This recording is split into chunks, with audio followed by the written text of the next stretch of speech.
Bueno, en primer lugar, buenos días a todos.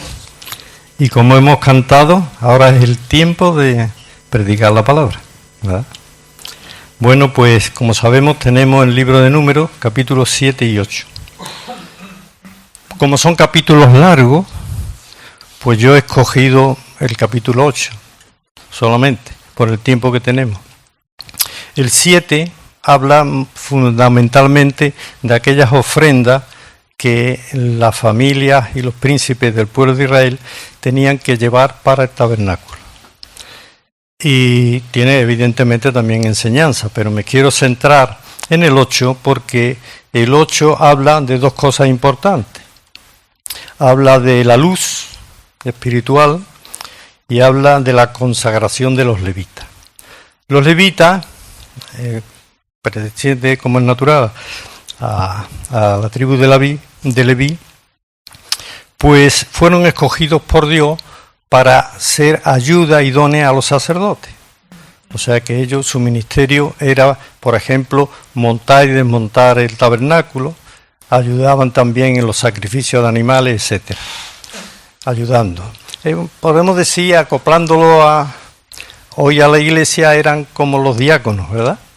Que nos preocupamos fundamentalmente de las cosas materiales, pero también vemos la palabra diáconos que evangelizaban, ¿no?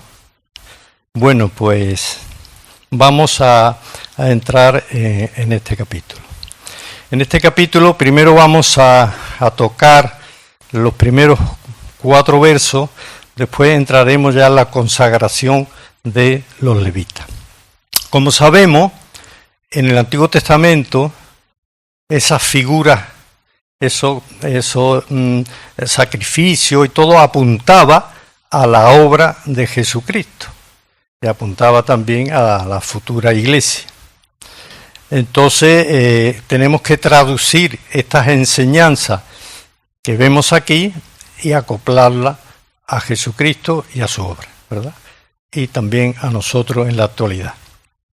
Así que dice la palabra: habló Jehová a Moisés diciendo: habla a Aarón y dile, cuando enciendas las lámparas, las 7 lámparas alumbrarán hacia adelante del candelero.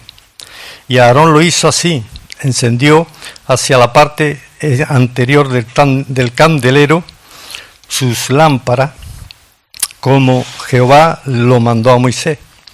Y esta era la hechura del candelero de oro, labrado a martillo, desde sus pies hasta sus flores. Era labrado a martillo, conforme al modelo que Jehová mostró a Moisés, así hizo el candelero.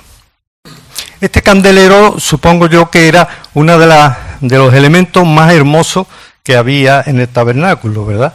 Todo de oro, labrado a martillo, tenía 7 lámparas, como vemos aquí, y tenía encima de cada brazo una flor de almendro, que como ya vimos cuando estudiamos el tabernáculo, que el almendro simboliza la resurrección, porque la vara de Aarón, que estaba seca, muerta, cuando pusieron las 12 varas, sabemos ya el tema, pues reverdeció en una noche y dio incluso almendras, ¿verdad? Entonces, símbolo de resurrección, porque está hablando, ¿verdad?, de nuestro Señor Jesucristo. La lámpara tenía que alumbrar hacia adelante, porque está hablando también, simboliza también la palabra de Dios, ¿verdad? Porque y la persona de Jesucristo. Dice Juan 1:9, aquella luz verdadera que alumbra a todo hombre venía a este mundo, hablando de Jesucristo, como la luz. Y después también dice en Juan 8:12, y otra vez dijo Jesús, habló diciendo, yo soy la luz del mundo. El que a mí me sigue no andará en tinieblas, sino que tendrá la luz de la vida. Y ahora quiero hablar algo de la luz. La lámpara tenía que alumbrar hacia adelante, simbolizando la palabra de Dios. En el Salmo 119, todos conocemos ese versículo, ¿verdad? Lámpara es a mis pies tu palabra y también dice lumbrera a mi camino. Pues bien, aquella lámpara alumbraba hacia adelante, simbolizando para nosotros que la palabra de Dios es la luz que nos va a guiar en nuestra vida cristiana, ¿verdad? En nuestra vida cristiana. Una lámpara en sí no es la luz. Si yo tengo una lámpara física, solamente se enciende cuando le doy al botón, ¿verdad? Y la energía llega a esa lámpara. Bueno, haciendo una traducción espiritual es lo mismo. La luz, Señor no solamente proyecta luz, es que es la luz. Haciendo una comparación, ¿verdad?, con la luz, con la electricidad. Hasta que no llega, pues bueno, espiritualmente es lo mismo. Hasta que a nosotros no llega la luz de Jesucristo, no vamos a poder alumbrar. Por eso quisiera hablar ahora un poco del nuevo nacimiento espiritual. Cuando Nicodemo fue a hablar con Jesús, como sabemos, Nicodemo era del Sanedrín, se supone que conocía perfectamente el Antiguo Testamento. Cuando el Señor le dijo, es que os es necesario nacer de nuevo. Y él dijo, ¿cómo puedo yo entrar otra vez en el vientre de mi madre? Y el Señor le dijo, es que no es un nacimiento físico, es espiritual. Porque los seres humanos estamos en dos posiciones. O estamos en Adán o estamos en Cristo. Si estamos en Adán, es la naturaleza vieja que hemos recibido de nuestros padres genéticos. Pero, ¿verdad?, estar en Cristo significa haber recibido la semilla de la vida. Porque el Señor dice, yo soy la luz, yo soy la vida, la verdadera vida eterna. Entonces esto quiere decir algo muy importante, hermano, que no hablamos mucho del nuevo nacimiento. Pero es que a veces, aquellos que llevamos muchos años en el Evangelio, hemos visto hermanos, cuando digo hermanos, digo también hermanas, que se la ha discipulado durante mucho tiempo y no han madurado, no han crecido. ¿Y eso cómo es? ¿No será que viven autoengañados creyendo que han nacido de nuevo y no han nacido de nuevo? Eso es para la reflexión, ¿verdad? Porque si germina la vida, si viene el Espíritu Santo al que cree y se produce el sello del Espíritu Santo, tiene que haber una manifestación de esa vida en la persona. Y hoy muchas iglesias están llenas, desgraciadamente, de personas autoengañadas, porque no han nacido de nuevo. Y entonces eso es algo para la reflexión, ¿verdad?, nuestra. Tiene que manifestarse la vida. Y solo se va a manifestar cuando el Espíritu Santo nos ha sellado. El apóstol dice en Romanos 7, hago lo que no quiero y lo que tengo que hacer no lo hago. Porque hay una ley en mí, el viejo hombre, Adán, que me lleva a eso. Pero en el 8 dice, pero gracias, porque el Espíritu de libertad de Cristo me ha dado el poder para vivir una vida que glorifique a Dios. Y después dice, el que no tiene el Espíritu de Cristo, ¿qué dice? No es del Cristo. Entonces tenemos que hacernos esta reflexión, ¿verdad? Porque si yo llevo muchos años en el Evangelio y espiritualmente y moralmente estoy igual que hace 50 años, me tengo que plantear, ¿verdad?, si yo he nacido de nuevo. Porque mientras estemos aquí, hay la oportunidad, ¿verdad? Bueno, pues eso por ahí. Después Jesucristo también es la resurrección. El Señor no solamente cuando murió Lázaro y fue a Betania y salió María a hablar con él, Señor, si hubiera estado aquí, mi hermano no hubiera muerto. Y el Señor le dijo, yo soy la resurrección y la vida. Y ella dijo, sí, yo sé que al final pues vendrá la resurrección. No lo había entendido. Es que Jesucristo no solamente es el que tiene poder para resucitar, que es la resurrección pura, igual que es la vida eterna, igual que es la luz, ¿verdad? Cuando somos conscientes, hermanos, de que ya, si hemos sido sellados por el Espíritu Santo, hemos nacido de nuevo, ¿sabéis lo que pasa? Que ya estamos en la vida eterna. Ya estamos viviendo la vida eterna, aunque no se haya completado todavía la resurrección de nuestro cuerpo. Y cuando somos conscientes de eso, las cosas materiales y las circunstancias difíciles de la vida pasan a un tercer nivel, ¿verdad? Por eso Pablo decía, yo estoy crucificado con Cristo en la cruz. ¿Qué estaba crucificado de Pablo? Su viejo hombre. ¿Para qué? Dice, porque si sacrifico mi viejo hombre, también voy a disfrutar de la resurrección de Jesucristo. Por eso es importante, ¿verdad?, el nuevo nacimiento. Por eso quiero dejar esta reflexión a cada uno de nosotros, ¿verdad? Porque yo he conocido a muchos, por eso yo nunca he sido partidario de bautizar a una persona que da testimonio pronto. Porque he conocido muchos que se han bautizado pronto y hoy no están en los caminos del Señor. ¿Por qué? Porque no ha habido un nuevo nacimiento. Ha sido a lo mejor una conversión intelectual, pero no una conversión del corazón, que es la que vale, ¿verdad?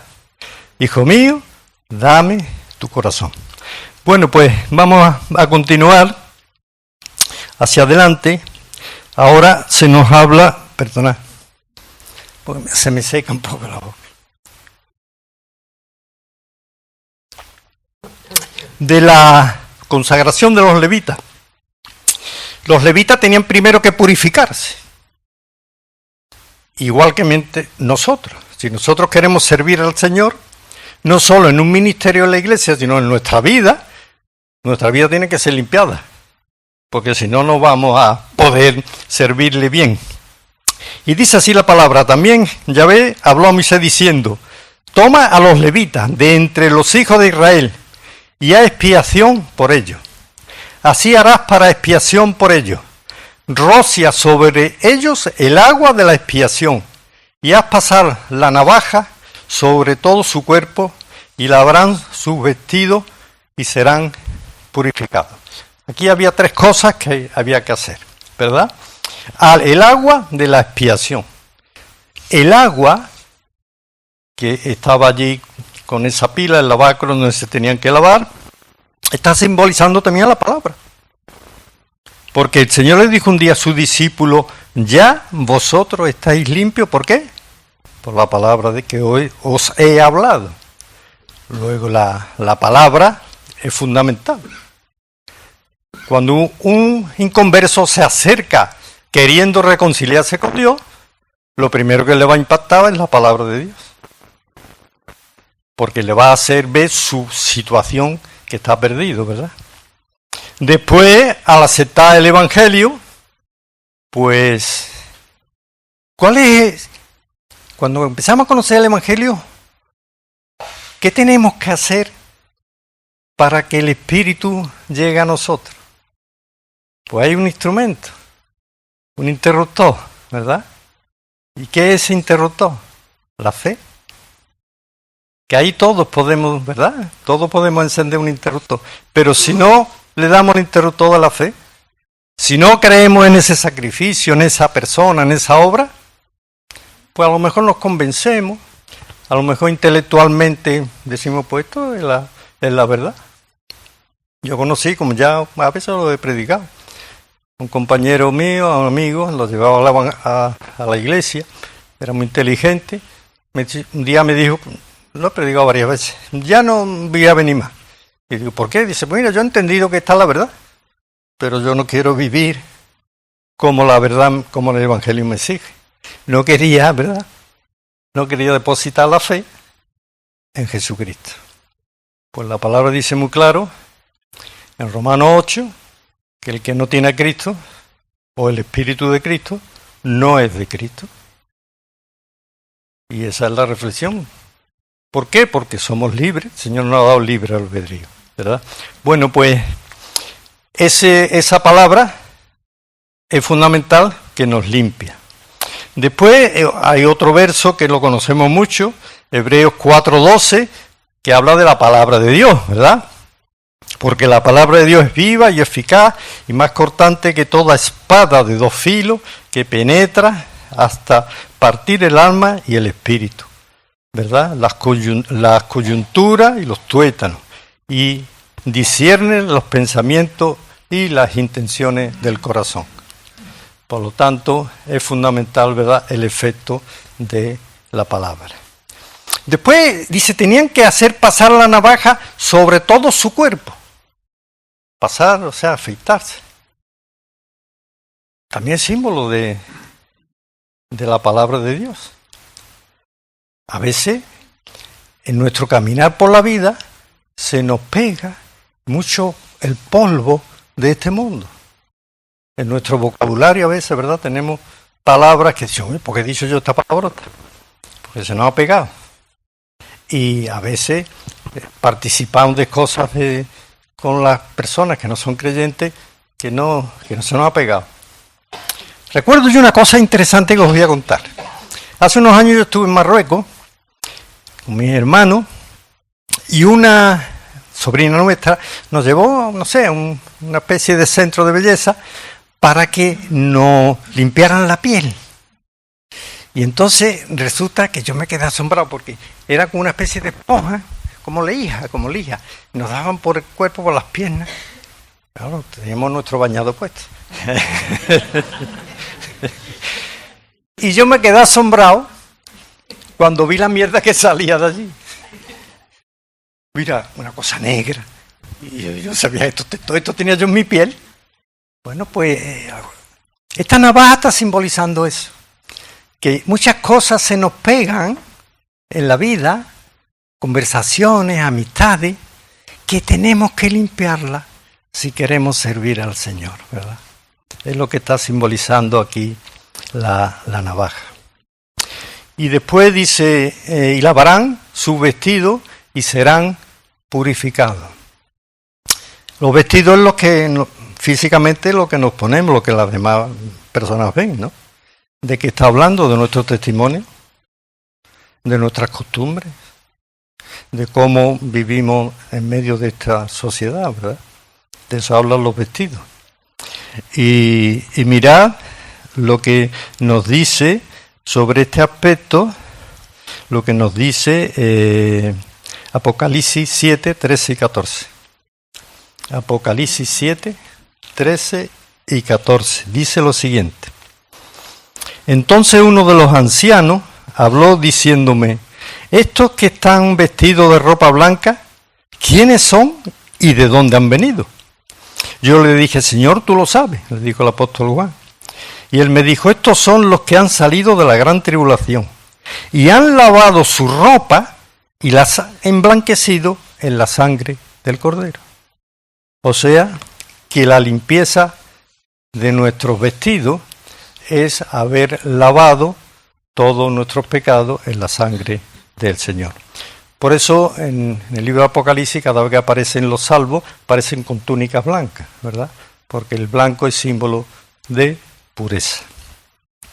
Bueno, ¿y por qué los levitas tenían que consagrarse y tenían que ser limpiados? Pues vamos a ir al Antiguo Testamento también. Vamos a ver la cita. La tengo por aquí. Génesis 49, versos 5 y 7.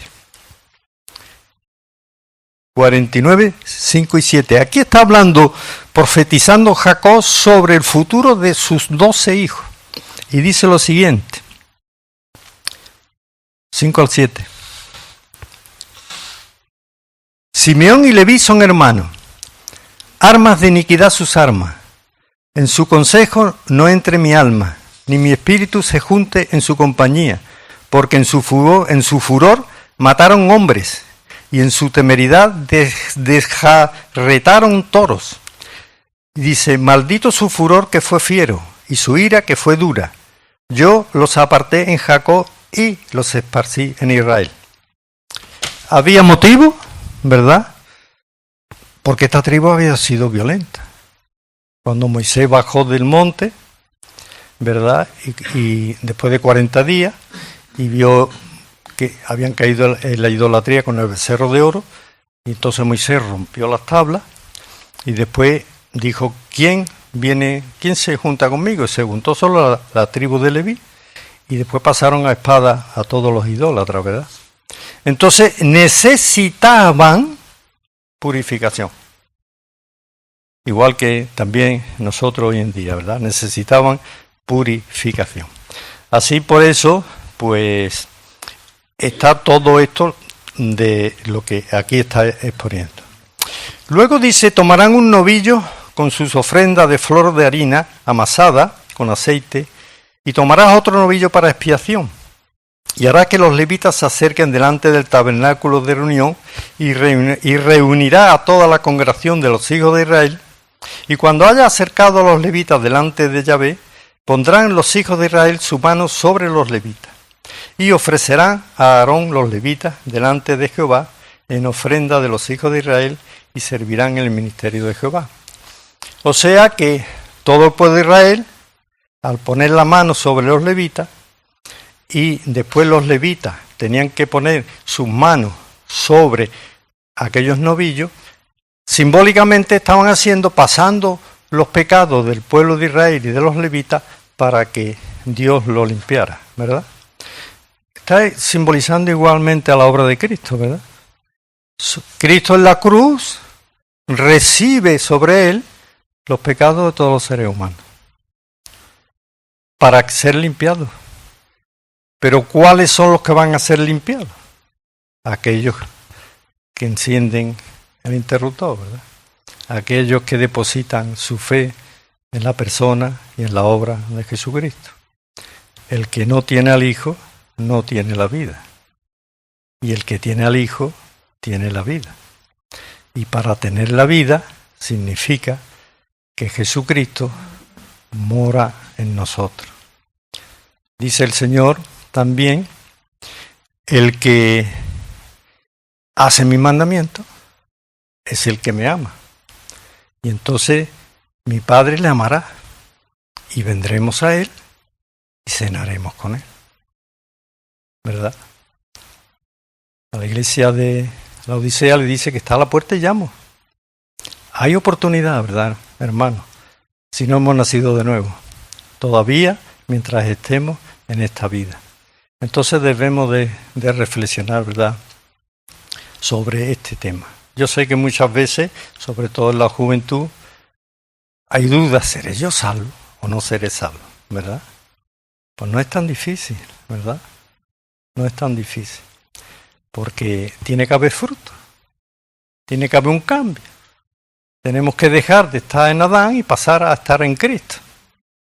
Que es, como dice Efesios, el hombre nuevo creado. Así que quiero dejar esa reflexión, vamos a ir terminando. Después lo que dice que estos levitas Dios los había escogido para el servicio. Porque en el Antiguo Testamento vemos que el propósito primero de Dios con Israel es que todo Israel fuera un pueblo santo y un pueblo de sacerdotes. Pero por causa de la idolatría y de su rebeldía, su dureza de corazón, pues fueron, por así decirlo, apartados.